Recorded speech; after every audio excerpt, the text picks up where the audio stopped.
केवढा पसारा करून ठेवलाय माझ्या मुलाने. या मुलांचं काय करायचं कळतच नाही.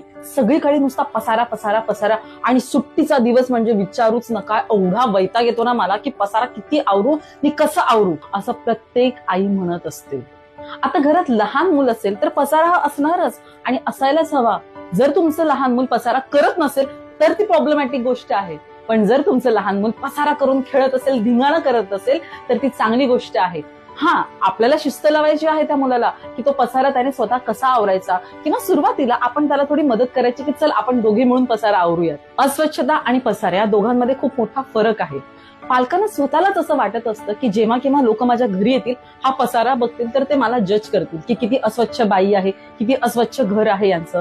पण अस्वच्छता आणि पसारा या दोघांमध्ये जो फरक असतो तो आपण समजून घ्यायला पाहिजे. ज्या ज्या घरामध्ये लहान मुलं असणार ना, तिथे पसारा हा असायलाच पाहिजे. उलट आपण त्या मुलांबरोबर तो पसारा अजून वाढवूयात आणि पुन्हा लावून ठेवण्यासाठी त्यांना शिस्तही लावूयात की हा पसारा पुन्हा कसा त्याच्या जागेवर ठेवायचा. पण घर स्वच्छ असलंच पाहिजे. लहान मूल पसाऱ्यामध्ये खेळलं पाहिजे, अस्वच्छतेमध्ये नाही. हा फरक प्रत्येक पालकाने समजून घेणं गरजेचं आहे. आणि आपल्या मुलाला खेळताना अडकाठी करू नका की त्याला जेवढा पसारा करायचा, धिंगाणा करायचे करू द्यात आणि शिस्त लावे की त्याने ते पुन्हा कसं स्वतःच्या जागेवर ठेवायचं. यापुढे जेव्हा केव्हा तुमचं मूल खेळायला सुरुवात करेल ना, लक्ष ठेवा आपलं घर स्वच्छ असेल आणि पसाऱ्याने भरलेलं असेल. या पसाऱ्याबद्दल तुम्हाला काय वाटतं ना, मला कमेंट करून जरूर कळवा. त्यासाठी लाईक करा, शेअर करा आणि फॉलो करायला विसरू नका. थँक्यू.